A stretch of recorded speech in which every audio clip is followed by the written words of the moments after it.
ਵਾਹਿਗੁਰੂ ਜੀ ਕਾ ਖਾਲਸਾ ਵਾਹਿਗੁਰੂ ਜੀ ਕੀ ਫਤਿਹ। मैं ਤੁਹਾਡੀ ਹੋਸਟ ਰੀਤ ਕੌਰ ਨਿਊਜ਼ ਟੀਵੀ 84 ਦੇ ਨਾਲ ਵੀਓ। ਜਿਸ ਤਰ੍ਹਾਂ ਤੁਸੀਂ ਸਾਰੇ ਜਾਣਦੇ ਹੋ ਕਿ ਜੂਨ 84 ਦਾ ਘੱਲੂਘਾਰਾ ਸਮੁੱਚੀ ਸਿੱਖ ਕੌਮ ਦੇ ਲਈ ਕਦੀ ਵੀ ਨਾ ਭੁੱਲਿਆ ਜਾ ਸਕਣ ਵਾਲਾ ਸਾਕਾ ਹੈ।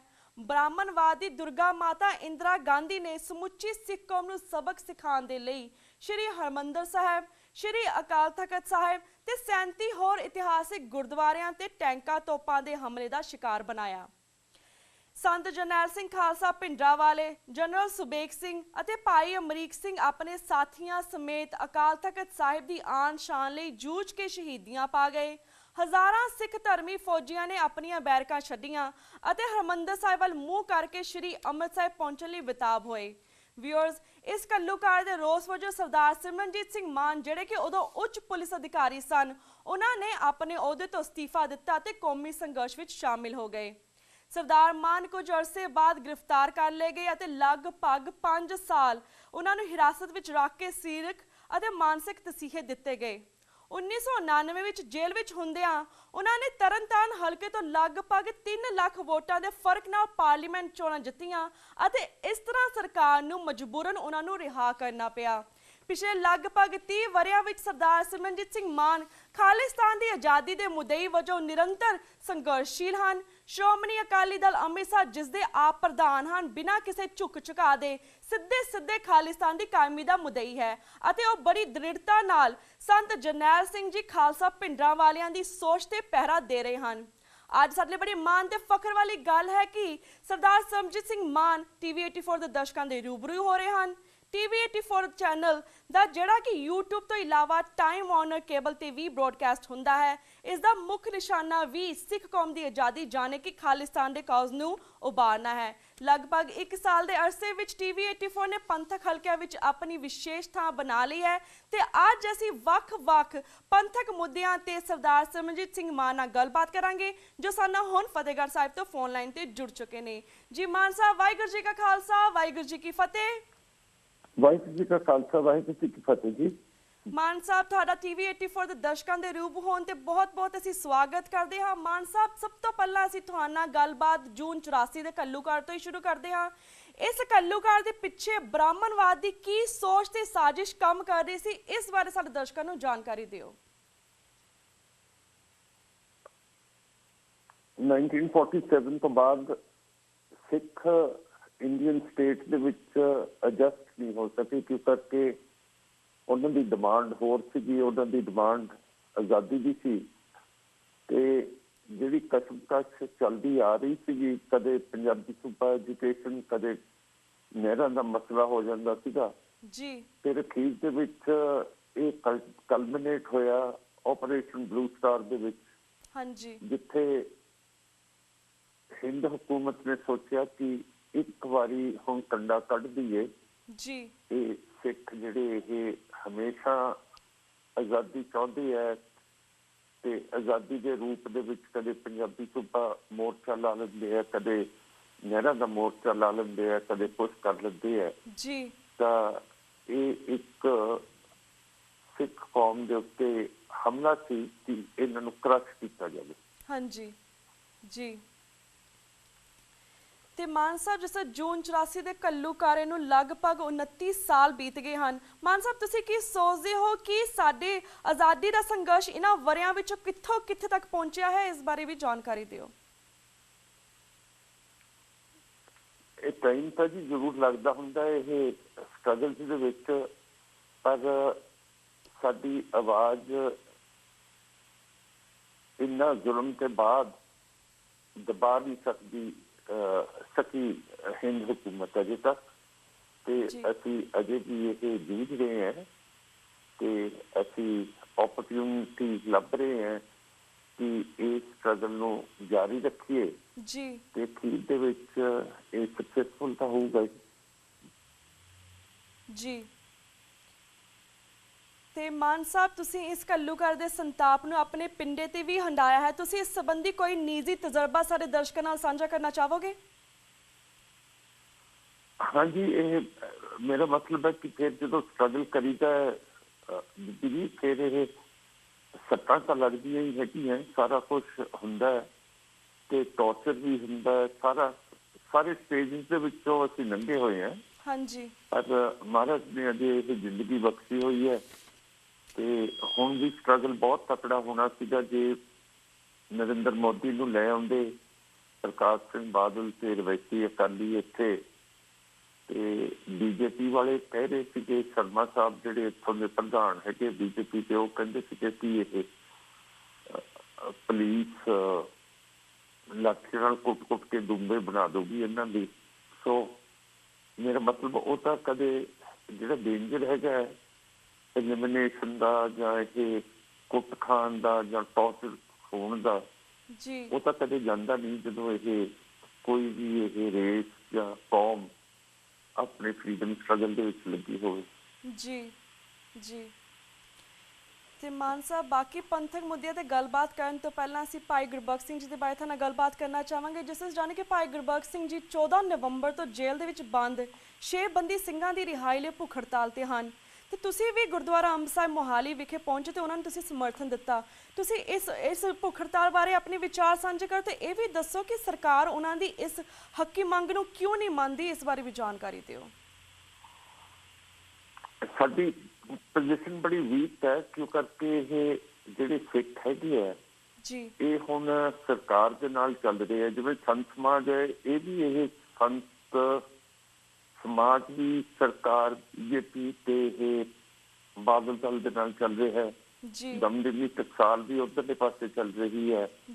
ਜਿਹੜੇ ਪੁਰਾਣੇ ਇਨਕਲਾਬੀ ਬੰਦੇ ਸੀ, ਮਹਿਤਾ, ਚਾਵਲਾ, ਮਨਜੀਤ ਸਿੰਘ, ਇਹ ਵੀ ਬਾਦਲ ਦੇ ਨਾਲ ਮਿਲ ਚੁੱਕੇ ਹੈ।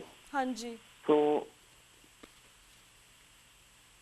ਜਿਹੜੇ ਸਿੱਖ ਹੈ ਇਹ ਇੰਡੀਆ ਦੀ ਪ੍ਰਾਇਓਰਿਟੀ ਦੇ ਵਿੱਚ ਬਹੁਤ ਲੋ ਹੈਗੇ ਆ। ਹਾਂਜੀ। ਹੁਣ ਤੁਸੀਂ ਦੇਖੋ ਕਿ 6-7 ਦਿਨ ਇਹ ਅੰਨਾ ਹਜ਼ਾਰੇ ਦੇ ਵਰਤ ਰੱਖਿਆ ਤੇ ਸਾਰੀ ਹਿੰਦੂ ਕੌਮ ਇੱਕ ਮੰਚ ਦੇ ਉੱਤੇ ਇਕੱਠਾ ਹੋ ਕੇ ਸਰਬਸੰਮਤੀ ਦੇ ਨਾਲ ਜਿਹੜੀ ਉਹਦੀ ਖਾਸ ਸੀਗੀ ਲੋਕਪਾਲ ਬਿੱਲ, ਉਹ ਪਾਸ ਕਰ ਦਿੱਤਾ ਗਿਆ ਹੈਗਾ। ਦੂਜੇ ਪਾਸੇ ਹੁਣ 35 ਦਿਨਾਂ ਤੋਂ ਸਰਦਾਰ ਗੁਰਬਖਸ਼ ਸਿੰਘ ਭੁੱਖ ਹੜਤਾਲ ਦੇ ਉੱਤੇ ਹੈ ਤੇ ਅਜੇ ਤੱਕ ਤਾਂ ਉਹਨਾਂ ਦੀ ਕੋਈ ਗੱਲ ਨਹੀਂ ਮੰਨੀ ਗਈ ਤੇ ਆਪਣੀ ਸਰਕਾਰ ਨੇ ਹੀ ਉਹਨਾਂ ਨੂੰ ਚੱਕ ਕੇ ਜੇਲ੍ਹ ਦੇ ਵਿੱਚ ਦਿੱਤਾ, ਫਿਰ PGI 'ਚ ਲੈ ਗਏ, ਫਿਰ ਛੱਡਤਾ। ਮੇਰਾ ਮਤਲਬ ਹੈ ਕਿ ਬਿਲਕੁਲ ਇਨਡਿਸਾਈਸਿਵ ਹੈ। ਕੱਲ ਅਸੀਂ ਇੱਕ ਮੋਰਚਾ ਲੈ ਕੇ ਇੱਕ ਅਕਾਲ ਤਖਤ ਸਾਹਿਬ ਦੇ ਜਥੇਦਾਰ ਦੇ ਕੋਲੇ ਆਏ ਸੀਗੇ। ਅੱਜ ਮੈਂ ਅੰਮ੍ਰਿਤਸਰੀ ਹਾਂ। ਰਾਤ ਉਹਨਾਂ ਨੂੰ ਸਰਦਾਰ ਗੁਰਬਖਸ਼ ਸਿੰਘ ਦੀ ਵਸੀਅਤ ਦਿੱਤੀ ਸੀਗੀ ਕਿ ਉਹ ਜੇ ਉਹ ਪੂਰੇ ਹੋ ਗਏ ਤਾਂ ਉਹਨਾਂ ਦੇ ਸਰੀਰ ਨੂੰ ਕੀ ਕੀਤਾ ਜਾਵੇ। ਤੇ ਅਕਾਲ ਤਖਤ ਦੇ ਜਥੇਦਾਰ ਨੇ ਜਿਹੜੇ ਨੁਮਾਇੰਦੇ ਵੱਡੇ ਵੱਡੇ ਗਏ ਸੀ ਉਹਨਾਂ ਨੂੰ ਮਿਲਣ, ਉਹਨਾਂ ਦੀ ਵਸੀਅਤ ਤਾਂ ਰਿਸੀਵ ਕਰ ਲਈ, ਪਰ ਇਹ ਨਹੀਂ ਦੱਸਿਆ ਕਿ ਅੱਗੇ ਉਹ ਕੀ ਕਹਿਣਗੇ, ਕਿ ਸਿੱਖ ਕੌਮ ਨੂੰ ਕੋਈ ਸੰਦੇਸ਼ ਦੇਣਗੇ ਕਿ ਨਹੀਂ। ਉਹਨਾਂ ਨੇ ਸਿਰਫ ਕਿਹਾ ਕਿ ਅਸੀਂ SGPC ਨੂੰ ਦੱਸ ਦੇਵਾਂਗੇ। ਹੁਣ SGPC ਗਵਰਨਮੈਂਟ ਦੀ ਬ੍ਰਾਂਚ ਇੱਕ ਹਿੱਸਾ ਹੈਗਾ। ਹੁਣ ਗਵਰਨਮੈਂਟ ਨੂੰ ਤਾਂ ਪਤਾ ਸਾਰਾ ਕੁਛ ਕੀ ਹੋ ਰਿਹਾ, ਪਰ ਮੇਰਾ ਮਤਲਬ ਹੈ ਕਿ ਜੇ ਆਪਾਂ ਕਹਿੰਦੇ ਆ ਕਿ ਅਕਾਲ ਤਖਤ ਦੇ ਜਥੇਦਾਰ ਆਜ਼ਾਦ ਹੈਗੇ ਆ ਤੇ ਸੋਵਰਨ ਹੈਗੇ ਆ ਤੇ ਆਟੋਨਮਸ ਨੇ, ਪਰ ਉਹਨਾਂ ਨੇ ਤਾਂ ਨਹੀਂ ਕੁਛ ਕੀਤਾ। ਜੇ ਸਰਨੇ ਵਰਗੇ ਬੰਦੇ ਨੂੰ ਫੜਨਾ ਹੋਵੇ ਤਾਂ ਸਾਰੇ ਜਥੇਦਾਰ 2 ਦਿਨਾਂ 'ਚ ਇਕੱਠੇ ਹੋ ਜਾਂਦੇ ਆ। ਕੇਸਗੜ੍ਹ ਸਾਹਿਬ ਦਾ ਵੀ ਇਕੱਠਾ ਹੋ ਜਾਂਦਾ ਹੈ, ਪਟਨਾ ਸਾਹਿਬ ਦਾ ਵੀ, ਹਜ਼ੂਰ ਸਾਹਿਬ ਦਾ ਵੀ, ਦਮਦਮਾ ਸਾਹਿਬ ਦਾ, ਅਕਾਲ ਤਖਤ ਸਾਹਿਬ ਦਾ ਤੇ ਫਤਵਾ ਸੁਣਾ ਦਿੰਦੇ ਆ। ਪਰ ਜੇ ਇੱਕ ਕੌਮੀ ਮਸਲਾ ਸਰਦਾਰ ਗੁਰਬਖਸ਼ ਸਿੰਘ ਦਾ ਹੈ ਤਾਂ ਅਜੇ ਤੱਕ ਤਾਂ ਇਹਨਾਂ ਨੂੰ ਕੋਈ ਫਿਕਰ ਫਸਾਦ ਨਹੀਂ ਹੈ। ਜੀ ਬਿਲਕੁਲ ਬਿਲਕੁਲ। ਤੇ ਮਾਨ ਸਾਹਿਬ, ਜਿਸ ਤਰ੍ਹਾਂ ਤੁਸੀਂ ਸੰਤ ਸਮਾਜ ਦੀ ਗੱਲ ਕੀਤੀ ਹੈ, ਜਿਸ ਤਰ੍ਹਾਂ ਨਾਨਕਸ਼ਾਹੀ ਕੈਲੰਡਰ ਸਿੱਖਾਂ ਦੀ ਵੱਖਰੀ ਹੋਣ ਦਾ ਪ੍ਰਤੀਕ ਹੈ, ਪਰ ਅਖੌਤੀ ਸੰਤ ਸਮਾਜ ਇਸ ਦਾ ਮੁਕੰਮਲ ਰੂਪ ਵਿੱਚ ਭੋਗ ਪਾਉਣ ਤੇ ਤੁਲਿਆ ਹੋਇਆ ਹੈ। ਤੁਸੀਂ ਇਸ ਬਾਰੇ ਕੁਝ ਕਹਿਣਾ ਚਾਹੋਗੇ? ਇਹ ਸਾਰੇ ਹਿੰਦੂਤਵਾ ਦੇ ਨਾਲ ਮਿਲ ਕੇ RSS BJP ਦੇ ਨਾਲ ਤੇ ਜਿਹੜੇ ਫਰੰਟ ਰਨਰ ਜਿਹੜਾ ਸਾਰਾ ਕੁਝ ਕਰ ਰਹੇ ਆ ਉਹ ਹਰਨਾਮ ਸਿੰਘ ਧੁੰਮਾ ਤੇ ਜਸਪੀਤ ਸਿੰਘ ਗੋਡੇ ਹੈਗੇ। ਬਹੁਤ ਸ਼ਰਮ ਦੀ ਗੱਲ ਹੈ। ਸੰਤ ਜਰਨੈਲ ਸਿੰਘ ਭਿੰਡਰਾਂਵਾਲਾ ਦਾ ਸਕਾ ਭਤੀਜਾ ਹੈ ਜੀ ਤੇ ਸੰਤ ਜਰਨੈਲ ਸਿੰਘ ਭਿੰਡਰਾਂਵਾਲਿਆਂ ਦੀ ਟਕਸਾਲ ਦਾ ਮੁਖੀ ਹੋਵੇ ਹਰਨਾਮ ਸਿੰਘ ਧੁੰਮਾ, ਜੀ ਇਹ ਸਪੇਅਰਹੈਡ ਕਰ ਰਿਹਾ ਇਸ ਮੂਵਮੈਂਟ ਨੂੰ। ਜੀ ਜੀ ਤੇ ਮਾਨ ਸਾਹਿਬ, ਹੁਣ ਅਸੀਂ ਖਾਲਿਸਤਾਨ ਸੰਬੰਧੀ ਵੀ ਤੁਹਾਡੇ ਨਾਲ ਗੱਲਬਾਤ ਕਰਨਾ ਚਾਹਾਂਗੇ। ਜਿਸ ਤਰ੍ਹਾਂ ਤੁਸੀਂ ਹਮੇਸ਼ਾ ਭਾਰਤ ਤੇ ਪਾਕਿਸਤਾਨ ਦੇ ਵਿਚਕਾਰ ਬਫਰ ਸਟੇਟ ਖਾਲਿਸਤਾਨ ਦੀ ਕਾਇਮੀ ਦੀ ਗੱਲ ਕਰਦੇ ਹੋ, ਇਸ ਬਫਰ ਸਟੇਟ ਦਾ ਕੀ ਕਨਸੈਪਟ ਹੈ? ਇਸ ਬਾਰੇ ਵਿੱਚ ਸਾਡੇ ਦਰਸ਼ਕਾਂ ਨੂੰ ਪੂਰੇ ਵੇਰਵੇ ਦੇ ਨਾਲ ਜਾਣਕਾਰੀ ਦਿਓ। ਹਾਂ ਬੀਬੀ ਜੀ, ਇਹ ਬਫਰ ਸਟੇਟ ਹੁੰਦੀ ਹੈ ਕਿ 2 ਜਾਂ 3 ਮੁਲਕਾਂ ਦੇ ਵਿਚਾਲੇ ਇੱਕ ਬਫਰ ਬਣ ਜਾਂਦਾ ਹੈਗਾ। ਹਾਂਜੀ। ਤੇ ਜਿਵੇਂ ਜੰਗ ਦੇ ਆਧਾਰ ਹੁੰਦੇ, ਹੁਣ ਇਸਲਾਮਿਕ ਪਾਕਿਸਤਾਨ ਇੱਕ ਪਾਸੇ ਹੈ ਸਿੱਖ ਵਸੋਂ ਵਾਲੇ ਇਲਾਕਿਆਂ ਦੇ, ਦੂਜੇ ਪਾਸੇ ਕਾਮਰੇਡ ਚੀਨ ਹੈ, ਤੀਜੇ ਪਾਸੇ ਹਿੰਦੂ ਰਾਸ਼ਟਰ ਹੈ ਜੀ, ਤੇ ਤਿੰਨਾਂ ਦੇ ਕੋਲੇ ਪਰਮਾਣੂ ਹਥਿਆਰ ਹੈਗੇ ਆ। ਹਾਂਜੀ। ਇਹਨਾਂ ਦਾ ਇੱਕ ਕੁੱਤੇ ਦਾ ਵੈਰ ਆਪਸ ਦੇ ਵਿੱਚ, ਤੇ ਕਿਸੇ ਵੇਲੇ ਵੀ ਜੰਗ ਛਿੜ ਸਕਦਾ ਜੀ। ਤੇ ਜੇ ਪਰਮਾਣੂ ਜੰਗ ਛਿੜਿਆ, ਤੁਹਾਨੂੰ ਪਤਾ ਕਿ ਪਿਛਲੀ ਵਾਰੀ ਇਹ 1945 ਦੇ ਵਿੱਚ ਐਟਮ ਬੰਬ ਫਟੇ ਸੀਗੇ ਜੀ ਜਾਪਾਨ ਦੇ ਉੱਤੇ, ਤੇ ਕਿੰਨਾ ਉੱਥੇ ਤਬਾਹੀ ਉਡਾਤੀ ਸੀਗੀ। ਹਾਂਜੀ। ਇਸੇ ਤਰ੍ਹਾਂ ਸਿੱਖਾਂ ਦੀਆਂ ਜਿਹੜੀਆਂ ਟੈਰੀਟਰੀਜ਼ ਇਲਾਕੇ ਹੈਗੇ ਆ, ਰਾਜਸਥਾਨ, ਹਰਿਆਣਾ, ਯੂਪੀ, ਚੰਡੀਗੜ੍ਹ, ਹਿਮਾਚਲ, ਜੰਮੂ ਕਸ਼ਮੀਰ, ਲੇਹ ਲਦਾਖ, ਜੀ ਇਹ ਤਾਂ ਬਿਲਕੁਲ ਤਬਾਹ ਹੋ ਜਾਣਗੀਆਂ, ਕਿਉਂ ਕਰਕੇ ਬੈਟਲਫੀਲਡ ਮੈਦਾਨ ਜੰਗ ਤਾਂ ਸਿੱਖ ਟੈਰੀਟਰੀਜ਼ ਬਣਨਗੀਆਂ। ਜੀ ਹੁਣ ਨਾ ਤਾਂ ਸਾਡੀ ਕੋਈ ਦੁਸ਼ਮਣੀ ਪਾਕਿਸਤਾਨੀਆਂ ਨਾਲ ਹੈ, ਨਾ ਚੀਨੀਆਂ ਨਾਲ ਹੈ, ਨਾ ਹਿੰਦੁਸਤਾਨੀਆਂ ਨਾਲ ਹੈ। ਤਾਂ ਲੌਜਿਕ ਇਹ ਹੈ ਕਿ ਅਸੀਂ ਇਹ ਕੁਰਬਾਨੀ ਦੇ ਬੱਕਰੇ ਕਿਉਂ ਬਣੀਏ? ਲੜਾਈ ਇਹਨਾਂ ਦੀ ਹੈ, ਹਾਂਜੀ, ਤੇ ਡਿਫਿਕਲਟੀਜ਼ ਇਹਨਾਂ ਦੀ ਹੈ, ਜੀ ਤੇ ਅਸੀਂ ਕਿਉਂ ਕੁਰਬਾਨੀ ਦੇ ਬੱਕਰੇ ਬਣੀਏ? ਜੀ ਇਸ ਬਿਲਕੁਲ ਕਰਕੇ ਜਿਹੜੇ ਸਾਡੇ ਨਾਲ ਪ੍ਰੋਮਿਸਿਸ ਕੀਤੇ ਗਏ ਸੀ 1947 ਦੇ ਵਿੱਚ, ਜੀ ਉਹ ਤਾਂ ਇਹਨਾਂ ਨੇ ਆਪ ਨਹੀਂ ਕੀਤੇ। ਜਿਹੜੇ ਨਹਿਰੂ ਤੇ ਗਾਂਧੀ ਨੇ ਕਿਹਾ ਸੀ ਇੱਕ ਖਿੱਤਾ ਦੇਵਾਂਗੇ ਤੁਹਾਨੂੰ ਜਿੱਥੇ ਤੁਸੀਂ ਆਜ਼ਾਦੀ ਦਾ ਨਿੱਕ ਮੰਨ ਸਕੋ। ਹਾਂਜੀ। ਦੂਸਰੀ ਗੱਲ ਹੈ ਬੀਬੀ ਜੀ ਕਿ ਇਹ 1946 ਦੇ ਵਿੱਚ ਜਿਹੜੀ ਸਾਡੀ ਪਾਰਲੀਮੈਂਟ ਸੀਗੀ SGPC, ਜੀ ਹੁਣ ਨਾ ਤਾਂ ਹਿੰਦੂਆਂ ਦੇ ਕੋਲੇ ਕੋਈ ਪਾਰਲੀਮੈਂਟ ਸੀਗੀ, ਨਾ ਕੋਈ ਮੁਸਲਮਾਨਾਂ ਕੋਲੇ ਪਾਰਲੀਮੈਂਟ ਸੀਗੀ, ਜੀ ਤੇ ਸਾਡੀ ਪਾਰਲੀਮੈਂਟ ਸਥਾਪਿਤ ਹੋਈ ਸੀ 1925 ਦੇ ਵਿੱਚ। ਹੁਣ ਇੱਕੋ ਇੱਕ ਪਾਰਲੀਮੈਂਟ ਏਸ਼ੀਆ ਦੇ ਵਿੱਚ 1925 ਸੀਗੀ, ਉਹ ਸਿੱਖਾਂ ਦੀ SGPC ਸੀ। ਹਾਂਜੀ। ਹੁਣ 1946 ਦੇ ਵਿੱਚ SGPC ਨੇ ਸਰਬਸੰਮਤੀ ਦੇ ਨਾਲ ਮਤਾ ਪਾਸ ਕਰਤਾ ਕਿ ਸਾਨੂੰ ਇੰਡੀਪੈਂਡੈਂਸ ਖਾਲਿਸਤਾਨ ਚਾਹੀਦਾ, ਜਿਹੜਾ ਖਾਲਿਸਤਾਨ ਚਨਾਬ ਤੋਂ ਲੈ ਕੇ ਰਿਵਰ ਚਨਾਬ ਤੋਂ ਲੈ ਕੇ ਜਮਨਾ ਤੱਕ ਹੋਊਗਾ। ਜੀ ਠੀਕ ਹੈ, ਇਹ ਡੈਮੋਕ੍ਰੈਟਿਕ ਇੱਕ ਰੈਜ਼ੋਲੂਸ਼ਨ ਸੀਗੀ। ਹੁਣ ਨਾ ਤਾਂ ਹਿੰਦੂਆਂ ਨੇ ਇਹ ਕੋਈ ਰੈਜ਼ੋਲੂਸ਼ਨ ਪਾਸ ਕੀਤੀ ਕਿ ਸਾਨੂੰ ਭਾਰਤ ਚਾਹੀਦਾ, ਨਾ ਮੁਸਲਮਾਨਾਂ ਨੇ ਰੈਜ਼ੋਲੂਸ਼ਨ ਪਾਸ ਕੀਤੀ, ਆਪਣੀ ਪਾਰਲੀਮੈਂਟ ਉਹਨਾਂ ਕੋਲੇ ਹੈ ਹੀ ਨਹੀਂ ਸੀ ਕਿ ਸਾਨੂੰ ਪਾਕਿਸਤਾਨ ਚਾਹੀਦਾ। ਹਾਂਜੀ। ਹੁਣ ਡੈਮੋਕ੍ਰੈਟਿਕਲੀ ਅਸੀਂ ਆਪਣੀ ਰੈਜ਼ੋਲੂਸ਼ਨ ਪਾਸ ਕੀਤੀ, ਤੇ ਸਾਡੇ ਨਾਲ ਅੰਗਰੇਜ਼ਾਂ ਨੇ ਵੀ ਧੋਖਾ ਕੀਤਾ, ਨਹਿਰੂ, ਗਾਂਧੀ ਤੇ ਜਿਨ੍ਹਾਂ ਨੇ ਵੀ ਇਹ ਧੋਖਾ ਕੀਤਾ ਜੀ ਬਿਲਕੁਲ, ਤੇ ਸਾਨੂੰ ਤਾਂ ਗੁਲਾਮ ਬਣਾਤਾ।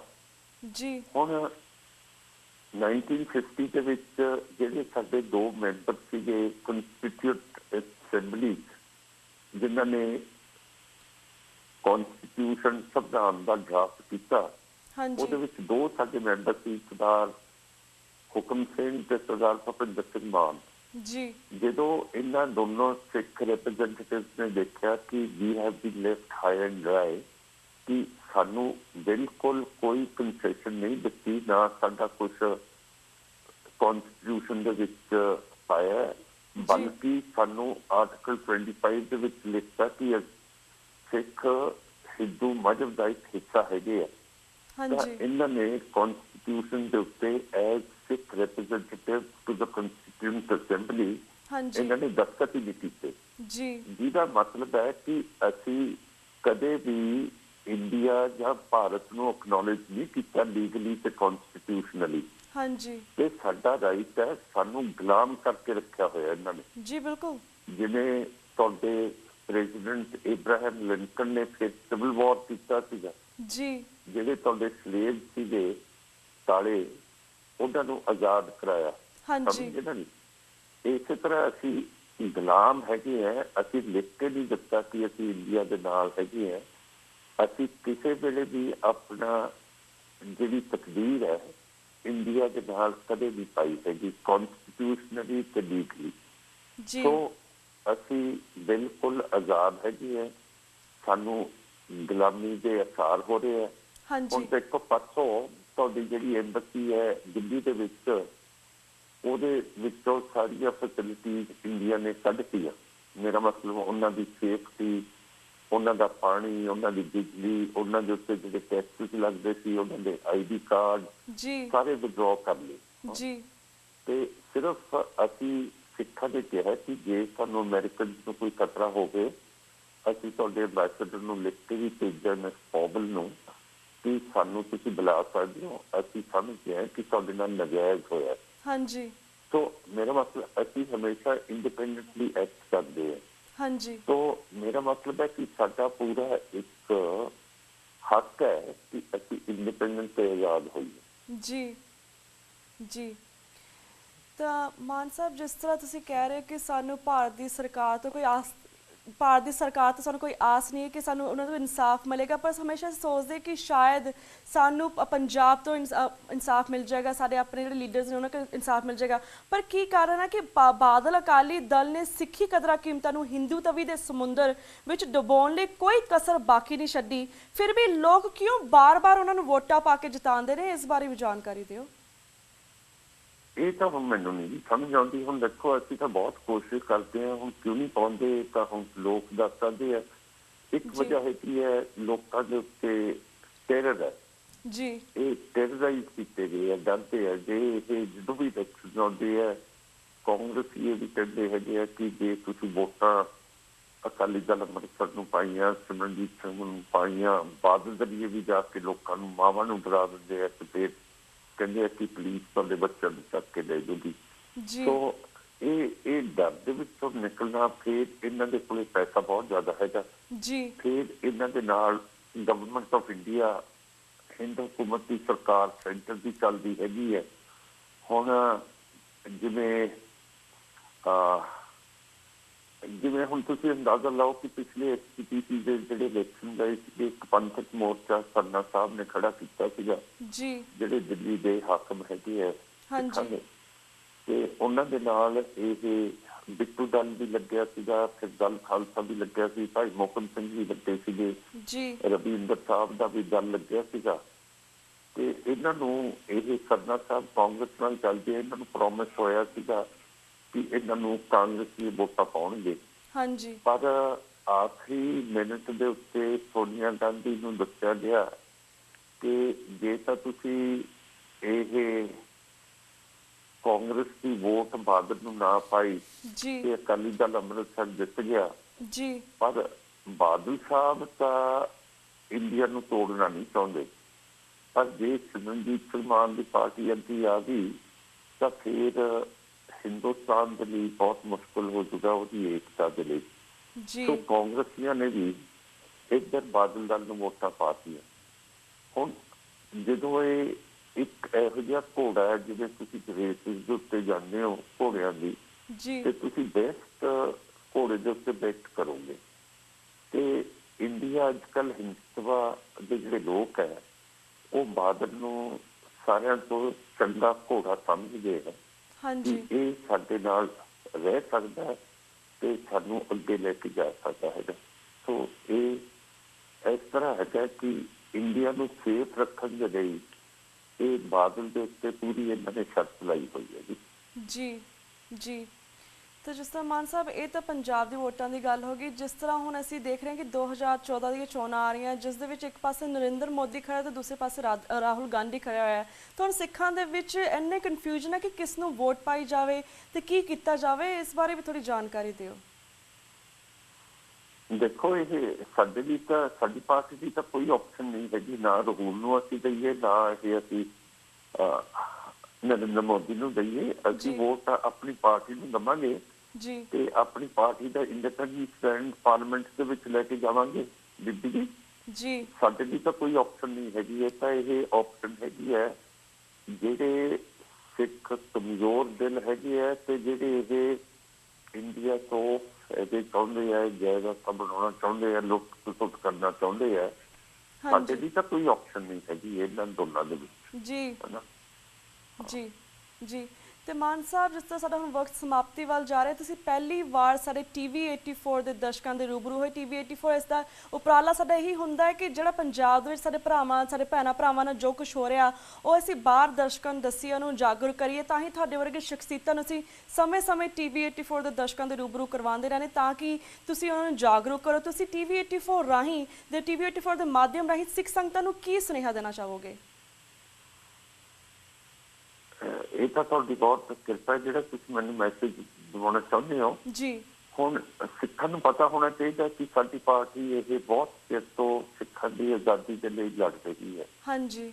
ਮੈਂ ਤਾਂ ਇਹੀ ਮੈਸੇਜ ਦੇਣਾ ਚਾਹੁੰਦਾ ਕਿ ਅਸੀਂ ਗੁਲਾਮ ਹੈਗੇ ਹਾਂ ਤੇ ਜਿੰਨਾ ਚਿਰ ਆਪਾਂ ਸਿੱਖ ਆਜ਼ਾਦ ਨਹੀਂ ਹੁੰਦੇ ਜੀ ਉਹਨਾਂ ਚਿਰ ਗੁਲਾਮੀ ਦੇ ਵਿੱਚ ਰਹਿਣਾ, ਇੱਕ ਜਨਮ ਦੇ ਵਿੱਚ ਰਹਿਣਾ ਤਾਂ ਇਹ ਬਹੁਤ ਮੁਸ਼ਕਿਲ ਗੱਲ ਹੈ ਜੀ। ਤੇ ਆਪਾਂ ਬਾਦਲ, ਕਾਂਗਰਸ, ਬੀਜੇਪੀ ਤੋਂ ਦੂਰ ਹੋ ਕੇ ਜੀ ਬਿਲਕੁਲ ਆਪਾਂ ਆਪਣੀ ਜਿਹੜੀ ਇੰਡੀਪੈਂਡੈਂਸ ਦੀ ਪਾਰਟੀ ਹੈ, ਜਿਹੜੀ ਫਾਈਟ ਕਰਦੀ ਹੈ ਇੰਡੀਪੈਂਡੈਂਸ, ਸ਼੍ਰੋਮਣੀ ਅਕਾਲੀ ਦਲ ਅੰਮ੍ਰਿਤਸਰ, ਹਾਂਜੀ, ਇਸ ਨੂੰ ਹਰੇਕ ਤਰ੍ਹਾਂ ਸਮਰਥ ਕਰੀਏ ਜਿਹਦੇ ਨਾਲ ਅਸੀਂ ਆਪਣਾ ਨਿਸ਼ਾਨੀ ਇਸ ਦੁਨੀਆ ਦੇ ਉੱਤੇ ਛੱਡ ਦਈਏ ਜੀ ਕਿ ਸਾਡੀ ਪਾਰਟੀ ਇੱਕ ਹੈ ਜਿਹੜੀ ਆਜ਼ਾਦੀ ਦੇ ਲਈ ਲੜ ਰਹੀ ਹੈ ਜੀ ਬਿਲਕੁਲ ਤੇ ਜਿਹੜੀ ਕਿਸੇ ਦੇ ਥੱਲੇ ਲੱਗਣਾ ਨਹੀਂ ਚਾਹੁੰਦੀ। ਹਾਂਜੀ। ਤੇ ਜੋ ਗੁਰੂ ਗੋਬਿੰਦ ਸਿੰਘ ਮਹਾਰਾਜ ਨੇ ਸਾਨੂੰ ਹੁਕਮ ਦਿੱਤਾ ਹੈ, ਇਨ ਗਰੀਬ ਸਿੱਖੋਂ ਕੋ ਦੂੰ ਬਾਦਸ਼ਾਹੀ, ਜੀ ਉਹ ਜਿਹੜੀ ਸੋਚ ਹੈ ਉਹਨਾਂ ਦੀ ਪੂਰੀ ਕਰੀਏ। ਹਾਂਜੀ। ਤੇ ਆਪਾਂ ਵੀ ਦੁਨੀਆ ਦੇ ਲੋਕਾਂ ਵਰਗਣ ਇਹ ਫਖਰ ਦੇ ਨਾਲ ਆਜ਼ਾਦ ਹੋ ਕੇ ਵਿਚਰੀਏ ਦੁਨੀਆ ਦੇ ਵਿੱਚ। ਜੀ ਬਿਲਕੁਲ ਮਾਨ ਸਾਹਿਬ ਤੁਹਾਡਾ ਬਹੁਤ ਸ਼ੁਕਰੀਆ ਕਿ ਤੁਸੀਂ ਆਪਣਾ ਟਾਈਮ ਕੱਢ ਕੇ ਸਾਰੇ ਟੀਵੀ 84 ਦੇ ਦਰਸ਼ਕਾਂ ਦੇ ਰੂਬਰੂ ਹੋਏ ਤੇ ਆਪਣੇ ਵਿਚਾਰ ਸਾਂਝੇ ਕੀਤੇ। ਤੇ ਅਸੀਂ ਚਾਹਾਂਗੇ ਅੱਗੇ ਤੋਂ ਵੀ ਤੁਸੀਂ ਸਮੇਂ-ਸਮੇਂ ਸਾਡੇ ਟੀਵੀ 84 ਦੇ ਦਰਸ਼ਕਾਂ ਦੇ ਇਸੇ ਤਰ੍ਹਾਂ ਰੂਬਰੂ ਹੁੰਦੇ ਰਹੋ। ਪਰ ਤਦ ਤੱਕ ਲਈ ਮੈਂ ਤੁਹਾਡੇ ਕੋਲ ਇਜਾਜ਼ਤ ਲੈਣੀ ਹਾਂ। ਮਾਨ ਸਾਹਿਬ, ਇੱਥੇ ਮੈਂ ਫਤਿਹ ਬੁਲਾਨੀ ਹਾਂ। ਵਾਹਿਗੁਰੂ ਜੀ ਕਾ ਖਾਲਸਾ, ਵਾਹਿਗੁਰੂ ਜੀ ਕੀ ਫਤਿਹ। ਵਾਹਿਗੁਰੂ ਜੀ ਕਾ ਖਾਲਸਾ, ਵਾਹਿਗੁਰੂ ਜੀ ਕੀ ਫਤਿਹ ਜੀ। ਜੀ ਵਿਊਅਰਸ, ਇੱਥੇ ਮੈਂ ਤੁਹਾਡੇ ਕੋਲ ਇਜਾਜ਼ਤ ਲੈਣੀ ਹਾਂ। ਕੱਲ ਨੂੰ ਮਿਲਾਂਗੇ ਸੇਮ ਟਾਈਮ ਸੇਮ ਸ਼ੋ ਤੇ। ਤਦ ਤੱਕ ਲਈ ਵਾਹਿਗੁਰੂ ਜੀ ਕਾ ਖਾਲਸਾ, ਵਾਹਿਗੁਰੂ ਜੀ ਕੀ ਫਤਿਹ।